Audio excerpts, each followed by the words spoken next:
So we're going to look around here. We have a few games on here. We have Central Michigan down the Ball State in the 34th minute. And there's a hydration break in the 21st minute. Fairleigh Dickinson up 2-1 Door State in NEC conference play. Bowling Green, Ohio in the 30th minute scores. Rocky Moore scores in the 20th minute. And East Tennessee in the Citadel scores in the 20th minute. Buffalo and Eastern Michigan. Right in the 5th minute scores. Those teams. It is televised. The thing like Coach Clark said is creating change.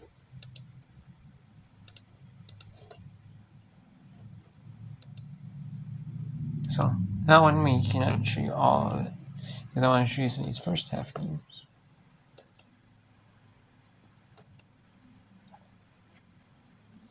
Let's bring you back to Bowling Green. No, actually, I'll bring you ETSU instead of bringing that one.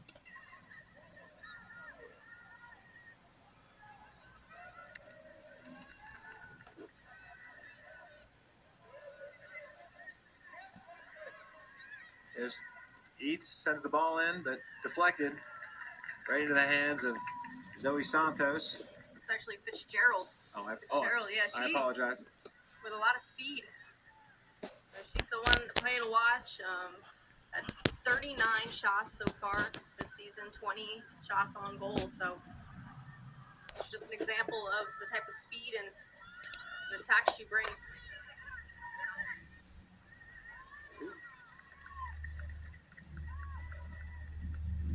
Both sides looking to find the back of the net here in this first half, but both seem to be coming up a little short on the final leg of that offensive press. As Citadel regains possession here in the midfield. Once again, dispossessed.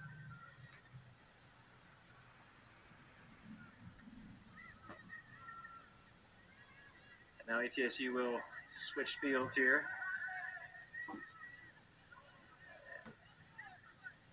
ETSU always looking to go forward, trying to send those balls up. Santos able to scoop most of them. Santos' positioning seems to be on point today. Definitely not letting any slip by her, any of the easy ones. Despite all the pressure. And Williamson once again fighting hard in the midfield.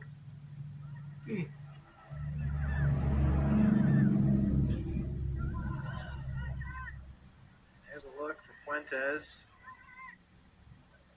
A little bit of an uncomfortable position for that goalkeeper. Yeah, interesting bounce that ball made.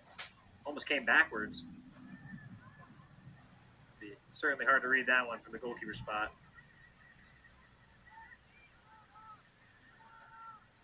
Citadel looks really strong against ETSU right now, despite the press that they're putting on the Citadel.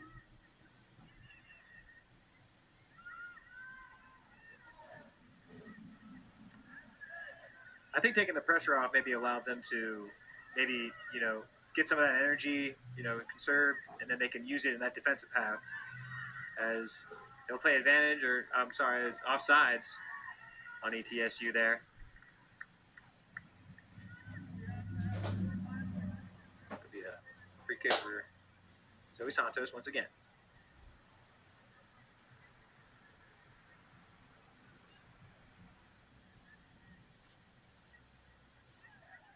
Looking for Williamson.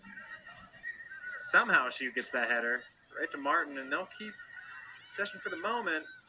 Bit of a ping pong match currently. Williamson trying to bring it down, but ETSU with the switch. What a ball. There's C covering that space, just reading those balls really well. Now it's going Rocky Robert Morse here. 15.5 minutes still in this first half. We'll send you a little bit of that. Then we'll go to the NEC front row, or we'll go back to Bowling Green, Ohio. Might go back that one a little bit too. So we'll bring you to. You got 5 games on right now. I can book you around that. We'll go to 5 Eastern, 6. We'll go to 7:30 Eastern. So show you the 5 Central, 6 Eastern games. Then we'll show you. I'm not going to show you any of the 7 Eastern. And then I will show you some of these over here. The 10 Easterns, 7 Pacifics. And I'll show you the last half hour because NEC because of the WNBA. Game 3s. There's 2 game 3s on. Indiana at then if you're at the engine and the Seattle Athletics is then if you're in the Seattle took game 3. Indiana Fever more convincing. Seattle Storm took late. So I'm gonna show you that. I'm gonna watch them both of them. So, but afterwards I'll some up rounds. I'm gonna do some afterwards after those games. And I'm gonna do some up round soccer. Maybe a half hour. Half hour probably at most. Maybe 20. Might be like 20 minutes though. 15, 20 minutes though. Maybe a little more. But a whole ton of time. But better than nothing. This one whipped forward to Cameron, who will collect it.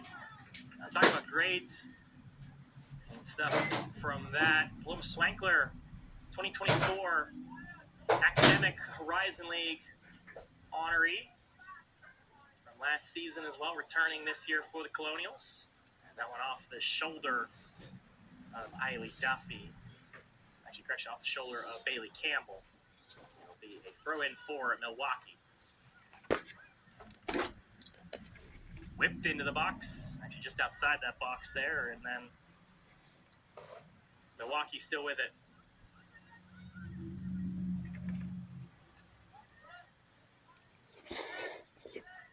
Back forward.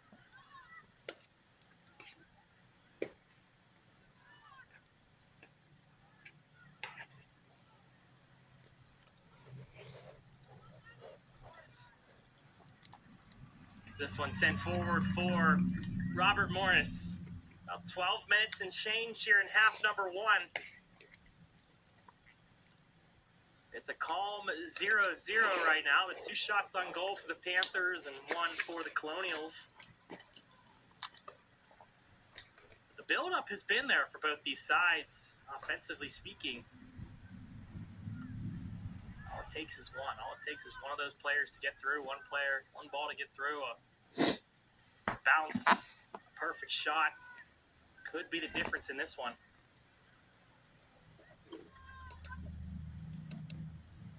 Right now, let's go to Bowling Green at Ohio. Looks like they're having more of a break. It might be like a rain delay in that game. Might be. Let's see.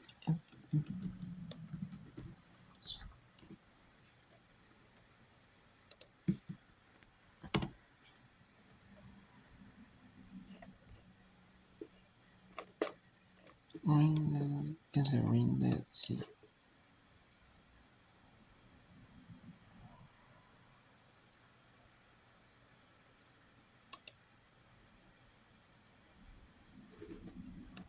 Both goals. You're watching FD Women's Soccer on NEC from scoreboard at the bottom. 24:38 remaining.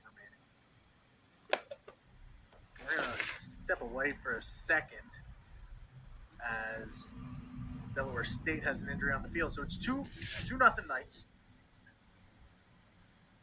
Go pounces on the loose ball and finds the back of the net. Number 5, FDU's. Okay, so it is like an injury. A serious injury for Delaware State. I wonder if they're going to call it off. Or just resume play. Maybe play the first half. Maybe see what the minimum is to call it. And then see what they have to play in order for it to be a call of the game. Complete a call of the game and then complete it, Because I know you can. So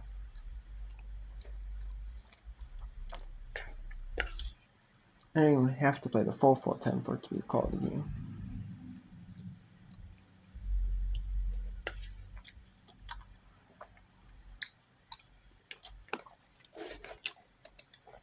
Never pulled the trigger. And for a player that already has 2 goals on this season, I'm surprised that she didn't. Never quite got comfortable with the ball near the 18 after a good run. Now the clock trickles under 5 minutes to play in this first half.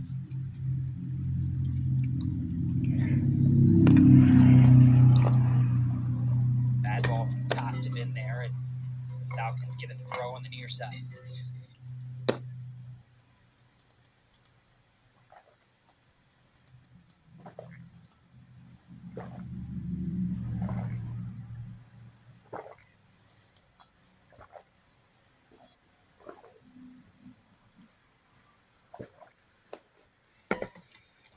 Sam Bowling Green quickly gives it away.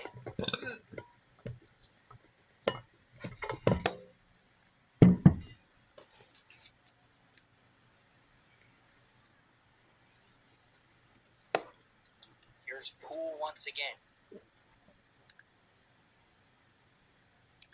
Inside the 18.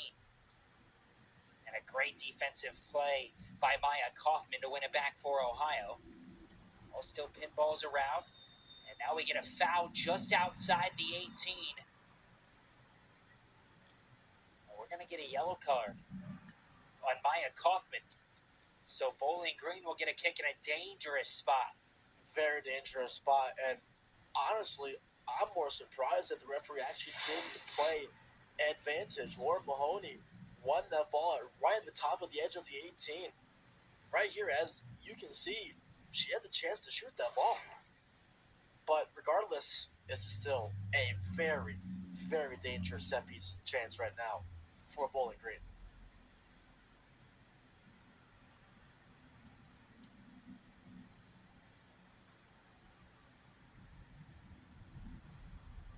Tara over there by the ball. Along with Underhill for Bowling Green. Depending on who takes this, that's either going to be an in-swinger or an out-swinger, both a lefty and a righty. Tara will take it, sends one toward the 6. Ball pinballs off of multiple heads, and Sloma collects with under 4 minutes to play in the first half.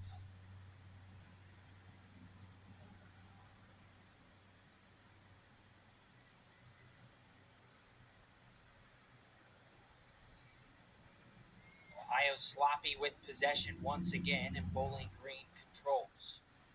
So that's the biggest thing right now is that Ohio, they can gain back possession, but like you said, Gabe, they're just giving it away, really not looking at who's ahead. That communication hasn't fully been there.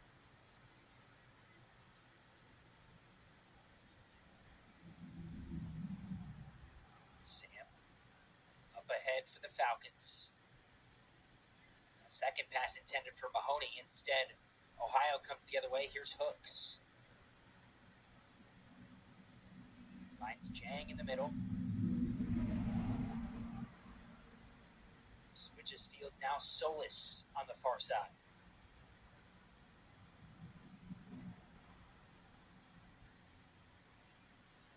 Tostov in with space. Sends one in. It's directly to Peyton O'Malley on her goal line.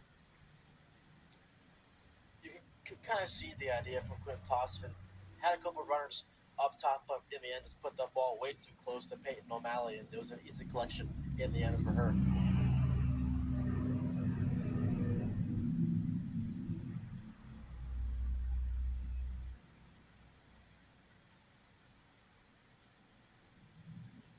Two minutes to go, first half. Mahoney to Sam. Flips it to Butera. Now near side for Bowling Green.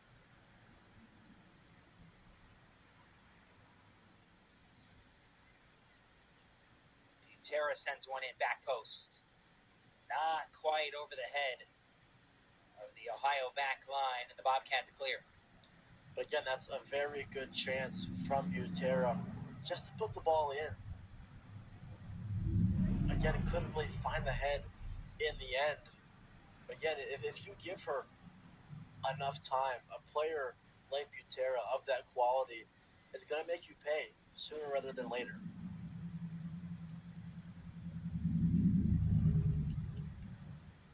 Party trying to tell, I believe she was trying to tell either Stransky or Poole to make a run there. Instead, gives it away, and with under a minute to play in the first half, we stay scoreless.